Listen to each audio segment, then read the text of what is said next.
دروازہ دھاڑ سے کھلا اور سامنے کھڑے شخص کی جانب دارا نے جیسے ہی نظریں اٹھائیں وہ شاکڈ ہی رہ گیا۔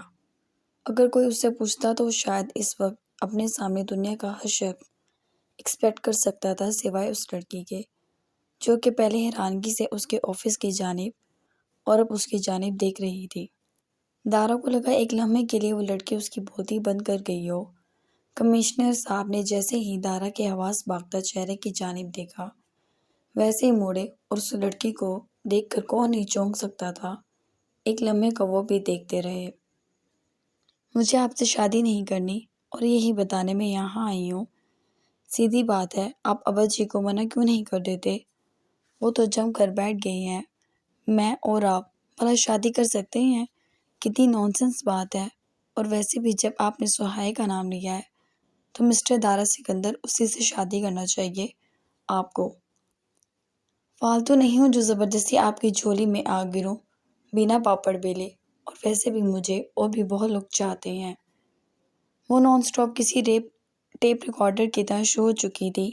ایک سانس میں کہتی وہ یہ بھول گئی تھی کہ یہ FBI کے ایک سینئر آفیسر کا کمرہ ہے اور اس کے سامنے اس وقت کمشنر صاحب بیٹھا ہے اور ساتھ کھڑے دو گارڈ صرف دارا کی خاموشی کی وجہ سے چپ کھڑے تھے، ورنہ اس پھلجھڑی کو اٹھا کر باہر پھینک سکتے تھے۔ ہیلو۔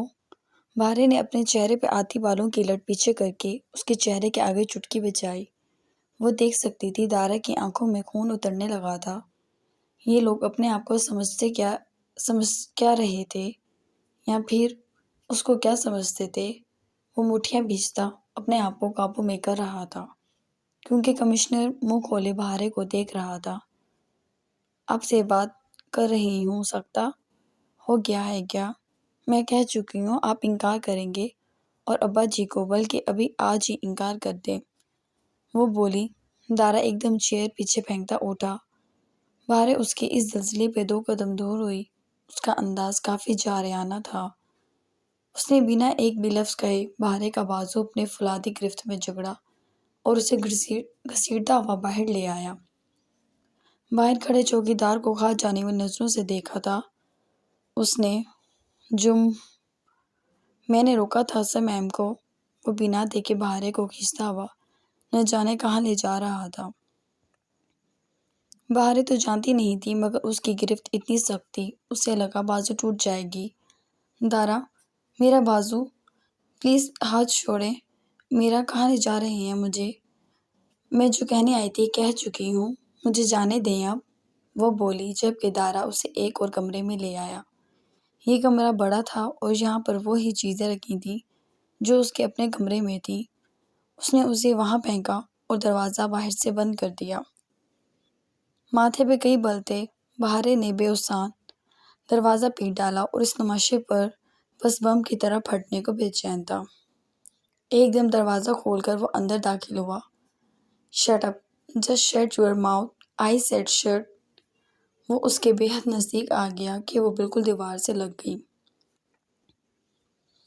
آنکھیں پھیل سی گئیں، بار بار آنکھیں جھپکاتی وہ تھوک نکلتی اس کی جانب دیکھنے لگی۔ یور ماؤتھ، وہ انگلی اٹھا کر بولا۔ تمہیں آج ایسی سزا ملے گی کہ چٹکیوں میں تمہاری یہ بولڈنس یہاں دارا سکندر کے قدموں میں ہوگی، اور ہاں تمہارے ساتھ ساتھ تمہارے اس ابا جی کو بھی، جس کی عزت کو اچھال کر تم گھر سے نکل کر یہاں میرے پاس یہ تماشا لگانے آئی ہو۔ یہ میرا آفس ہے، تمہارے باپ کا گھر نہیں جو بکواس کرنے پہنچ گئی ہو۔ مگر تمہارے جیسی لڑکیوں کا ایک پرابلم ہوتا ہے، وہ شرافت کا صرف ناجائز فائدہ اٹھاتی ہیں۔ اپنے اس بنا بریکوں کے چلتے ریکارڈر کا گلا گھونٹو اور منہ دبا کے میرے آنے کا انتظار کرو۔ اس نے غصے سے کھولتے ہوئے کہا۔ کیوں کروں میں؟ مجھے جانا ہے، میں جو کہنے آئی تھی کہہ چکی ہوں، وہ آہستگی سے بولی۔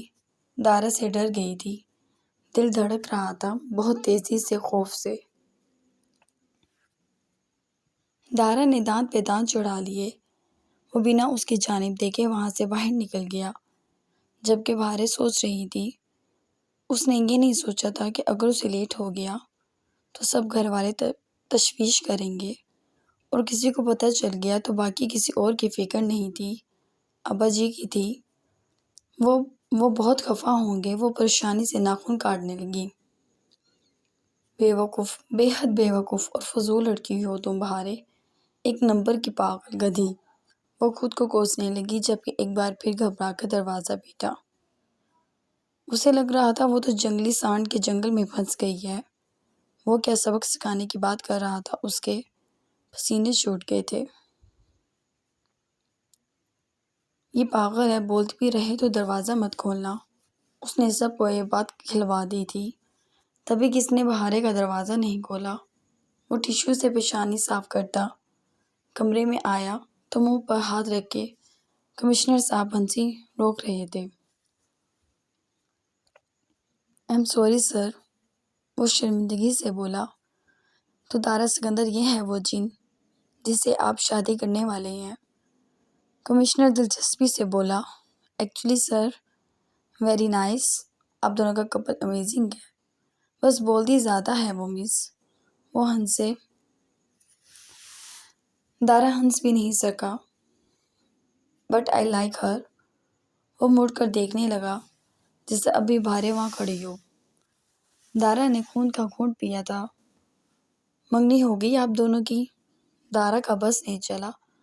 کمشنر کو بھی اٹھا کے باہر پھینک دے، جو اس سے شوگر لگا رہا تھا، اور وہ بالکل اس موڈ میں نہیں تھا۔ "سر، فائلز پر ڈسکس کرتے"۔ "او نو نو دارا، ہم کل کر لیں گے، اس وقت آپ مشکل میں ہیں۔ بیوی بننے کے بعد شاید عورت پھر قابو آ جاتی ہے، بیوی بننے سے پہلے نہیں قابو آتی۔ تھوڑی بہت ہمدردی ہے مجھے آپ سے"۔ وہ اس کے شانے پہ ہاتھ رکھ کر تھپتھپا کر وہاں سے باہر نکل گئے، جبکہ دارا نے سر تھام لیا۔ دل کیا پیچھے سے ہی تھپڑ اس آدمی کو مارے، مگر ایک مصیبت جو تیار کھڑی تھی، وہ پورا آفس اکٹھا کر لیتی۔ وہ ان کے نکلتے ہی اس طرف چلنے لگا۔ اس کے گارڈ ساتھ چل رہے تھے جن کو اس نے روک دیا، اور وہ خود ہی اس کمرے میں داخل ہوا، اور دروازہ کھلتے ہی اس کے اندر داخل ہوتے ہی بہارے دوڑتی ہوئی چیئر کے پیچھے چلی گئی۔ "آپ مجھے ڈرا رہے ہیں، بکواس بند کرو اپنی۔ کس نے تمہیں یہاں کا پتہ دیا اور کیوں یہاں آئی ہو؟" وہ اس کو باہر کھینچتا غصے سے چیخا۔ "بتانے آئی ہوں آپ کو، آپ سے شادی نہیں کرنی مجھے"۔ وہ نڈر سی بولی، لیکن لہجے میں کپکپاہٹ تھی، اور دارا نے محسوس کر لی تھی۔ "اچھا"، دارا نے اس کے سرخ لبوں سے نگاہ چرائی۔ "جی ہاں، جب سہائی کا نام لیا ہے تو اسی سے شادی کریں۔ اور یہ ابا جی کیوں آپ سے اتنی محبت کرنے لگے ہیں، میری بات نہیں سنتے"۔ وہ بھی غصے سے بولی۔ "مجھے تمہارے فالتو ابا جی کی محبت کی ضرورت نہیں ہے"۔ "دارا"، وہ غصے سے بولی۔ "جانے دارا، اتنے مان سے نام لوگی تو کھڑے کھڑے اپنے نکاح میں لے لوں گا"۔ بے حد سنجیدگی اور سخت تیوروں میں دارا نے ایک دم اس کی گردن جکڑی اور اسے دیوار سے لگا دیا، کہ ان دونوں کے بیچ دارا کے ہاتھ کی لمبائی کا فاصلہ بن گیا۔ "تم جانتی ہو میں اس وقت تمہارے ساتھ کیا کیا کر سکتا ہوں"، وہ مدھم لہجے میں بولا، اسے پریشان کرنے کے لیے۔ اسے اوپر سے نیچے تک دیکھا تھا، اور وہ واقعی ہی پریشان نظر آ رہی تھی۔ بہارے کی آنکھوں میں حیرانگی الگ چھا گئی۔ "مجھے تم سمیت تمہارے پورے خاندان سے ہی نفرت ہے، کہ تمہارا یہاں آنا بالکل درست نہیں تھا بہارے۔ اور ایک بات تو تم دماغ میں بٹھا لو، تم دنیا میں لائی ہی اسی لیے گئی ہو، تاکہ دارا کے ہاتھ کے 2 تھپڑ تمہیں درست کر سکے"۔ وہ بالکل آہستگی سے بول رہا تھا، بے ساختگی میں اس کے چہرے کے نزدیک جا رہا تھا۔ آنکھیں اس کے چمکدار چہرے کا طواف کر رہی تھیں، اور بار بار ان سرخ ہونٹوں پر ٹہر رہی تھیں، جو کسی کو بھی بے ایمان کر سکتے تھے۔ لیکن وہ کچھ ہی فاصلے پہ رک گیا۔ "ایسا نہیں ہوگا، مجھے آپ پسند نہیں"، وہ بھی بولی جبکہ گردن کو چھڑانے کی کوشش کر رہی تھی۔ "لیٹس سی"، وہ شانے اچکا کر طنزیہ مسکرایا اور دور ہٹا اور موبائل نکالا۔ کیا کر رہے ہیں آپ"، بہارے ایک دم اس کی جانب بڑھی اور اس کا بازو تھام لیا جس سے وہ کسی کا نمبر ڈائل کرنے والا تھا۔ اسے اس آدمی پر بھروسہ نہیں تھا۔ اگر اس نے اباجی کو کال کر دی اسے یہی فکر تھی۔ دارا نے پہلے تو اس کے ہاتھ کو اپنے بازو پر دیکھا اور پھر اس کا ہاتھ جھٹک دیا۔ میں شادی سے پہلے کی قربت پر یقین نہیں رکھتا، لاپرواہی سے بولتا وہ بہارے کا منہ کھول گیا تھا۔ آپ عجیب خوش فہم انسان ہیں۔ وہ دور ہو گئی جبکہ دارا نے کوئی رسپانس نہیں دیا۔ تمہارے اباجی کو انفارم کر رہا ہوں کہ تم یہاں میرے پاس اکیلے کمرے میں میرے بہت قریب مجھے یہ کہنے آئی ہو کہ مجھ سے شادی نہیں کرنا چاہتی۔ اس نے فون کان سے لگا لیا۔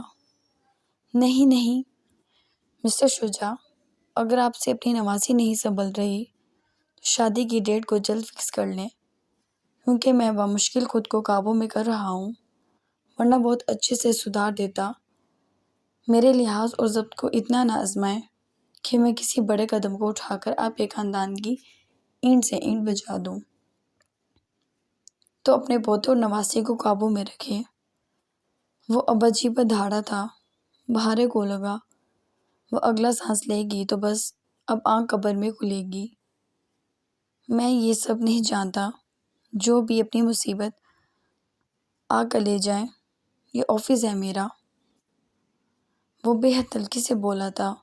پہلے شہروز کی وجہ سے دماغ خراب تھا، الٹا یہ لڑکی مزید کر گئی تھی اور اوپر سے زیادہ غصہ کمشنر کی آنکھوں پر آیا تھا۔ بہارے دم بخود سی کھڑی تھی جبکہ دارا نے کال بند کر دی۔ اباجی کی سنے بنا اور اس کی جانب دیکھا۔ تم اس سے نہ الجھو، تمہارے اس چھوٹے سے دماغ کے لیے یہ سزا فی الحال کافی ہوگی مس فوارے۔ بندہ نام ہی اچھا رکھ لیتا ہے اگر شکل اچھی نہ ہو۔ وہ مسکرا کر کہتا وہاں سے باہر نکل گیا۔ آپ نے مجھے جان سے مار دوں گی آپ کو۔ وہ آنسو پیتی بولی، کیوں نہیں شادی کی رات کو یہ شوق سے پورا کرنا؟ میں دیکھنا چاہتا ہوں تم کس طرح مجھے مارو گی۔ وہ ایک آنکھ دبا کر بولا، مر جاؤں گی، آپ سے شادی نہیں کروں گی۔ وہ آنسو صاف کرتی بولی تھی۔ اب اباجی اسے بہت ڈانٹتے اور ڈانٹ کے ساتھ ناراض ہو جاتے اور نہ جانے کتنے دن نہ بولتے۔ سب گھر والے غصہ کرتے اب اس پر۔ میں تمہیں خود ماروں گا، میرے پاس آ جانا۔ وہ وہاں سے نکل کے اپنے آفس میں چلا گیا جبکہ اس نے اپنے گارڈز کو اس کی حفاظت پر مامور کر دیا تھا۔ وہ ان سے رپورٹ بھی لیتا رہا تھا کہ وہ کیا کر رہی ہے۔ وہ اس کمرے سے نہیں نکلی تھی جب تک اسے ساتھ دینے نہیں آیا، کیونکہ ساتھ کی ہی چھٹی کا وقت تھا۔ ساتھ اسے لے گیا تھا اور سارے رستے اباجی کے بارے میں بتاتا آیا تھا۔ وہ منہ بنا کر بار بار آنسو صاف کر رہی تھی۔ تم پاگل ہو گئی ہو بہارے، تم جانتی ہو شہروز بھیا کو پتہ چل گیا وہ تمہارا دم نکال دیں گے بنا اگلا سانس لیے۔ وہ بولا، تم تو میرا ساتھ دو، بہارے نے بیچارگی سے کہا۔ او میڈم، کس خوشی میں کس نے کہا تھا؟ نے کیا سوچی تھی تمہیں جو منہ اٹھا کر دارا ڈون کے پاس پہنچ گئی؟ وہ بندہ نہ تمہارے قابو کی چیز نہیں ہے۔ سعد نے اسے گھورا۔ یہ کیا بکواس ہے دارا ڈون؟ وہ ناگواری سے بولی۔ بھئی ایسا ہی ہے جس طرح وہ نشرہ بھابی کے آنے سے پہلے دھڑلے سے گھستا تھا، مجھے تو ڈون ہی لگتا تھا، مگر اب تم اپنی خیر مناؤ۔ اباجی تمہیں کچا چبانے کے لیے بالکل دانت نکیلے کیے بیٹھے ہیں، سعد نے مزے سے کہا جبکہ بہارے نے اس کو 2-3 تھپڑ لگا دیے اور اپنے ناخن بکھلا کر کاٹنے لگی۔ رونا الگ آ رہا تھا۔ وہ گھر میں داخل ہوئی تو ایک لمبی چوڑی ڈانٹ اس کی منتظر تھی جو اباجی کی طرف سے ملی تھی۔ وہ بے حد غصے میں تھے۔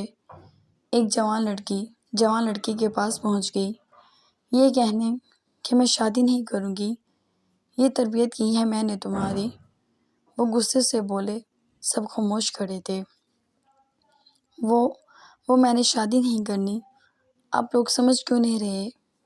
بہارے بس چپ۔ ابا جی کی دھاڑ پر اس کا رنگ پھیکا پڑ گیا۔ جب تک میں زندہ ہوں تب تک تمہاری زندگی کا فیصلہ میرے علاوہ کوئی نہیں کرے گا، اور اگر تم خود مختار ہونا چاہتی ہو تو میرے مرنے کی دعائیں کرو، مگر میرے سر کی پگڑی پر خاک نہ ڈالو۔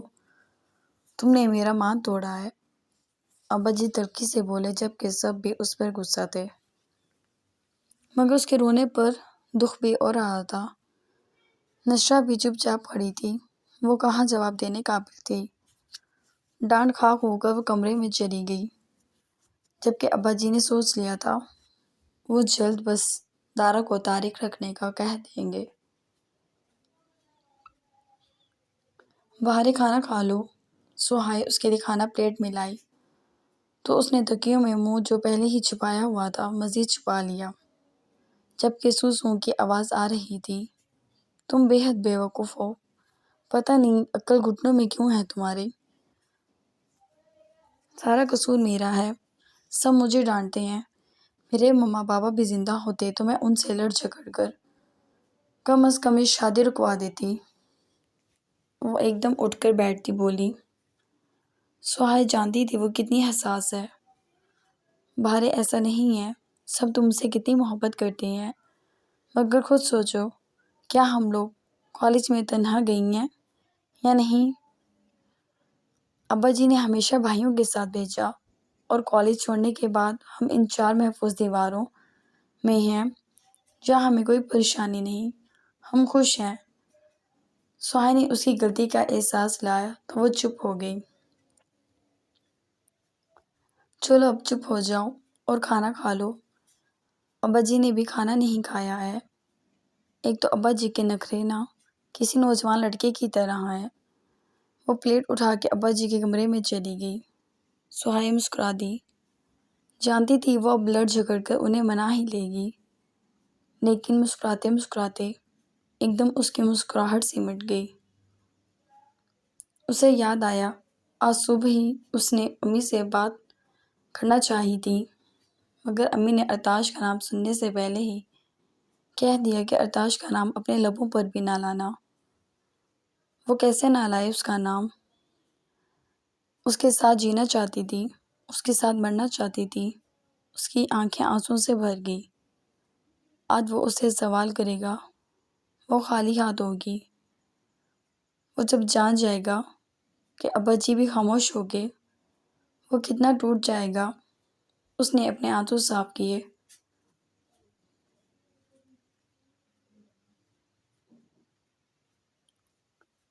رات گئے ایک بار پھر ان کی محفل لگی تھی۔ بلال سے بلا وجہ کی ٹریٹ لی تھی انہوں نے مل کر۔ بس 2 منٹ لگیں گے مجھے اس کی بہن کو بھگا کر نکاح کرنے میں، ارتاش نے بالآخر کلس کر کہا۔ مسعود جو کسی کو میسج کر رہا تھا ایک دم اس کی جانب دیکھا۔ لعنت، میرے سامنے میری غیرت کو ہوا دے رہا ہے، وہ بھڑک کر بولا۔ تو تیرے جیسے بھائی دوست ہونے سے بہتر بندے کے پاس ہو ہی نہ بھائی، ارتاش بھی غصے سے بولا۔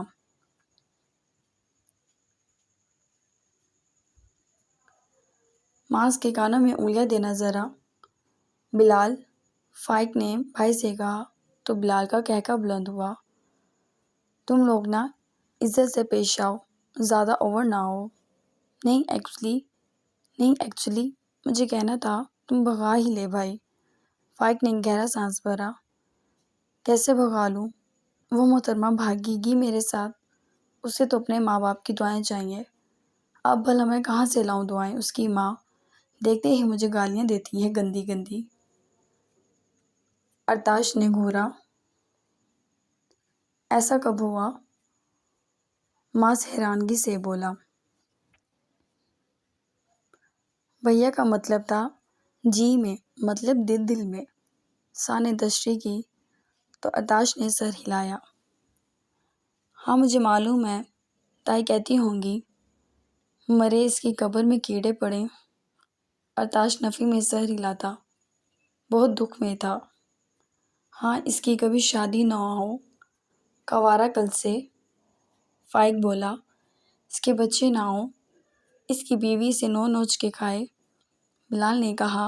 ارتاش ان دونوں کی جانب حیرانگی سے دیکھنے لگا، جبکہ ارتاش کا منہ دیکھ کر ان سب کی چھت پھاڑ کہکے ابھرے اور ایک دم ان سب کو اپنے کہکوں کا گلا گھونٹنا پڑا، کیونکہ ابا جی اٹھ کر آ جاتے تو ان کی جان نکال دیتے۔ تم لوگ بکواس کر لو، میری بات کا مذاق بنا لو۔ ارتاش نے غصے سے پیپسی کا کین پھینک کر مارا۔ اوہو بیٹھ تو صحیح یار۔ ہنستے ہنستے ان لوگوں نے اسے روکا مگر وہ بنا رکے وہاں سے چلا گیا۔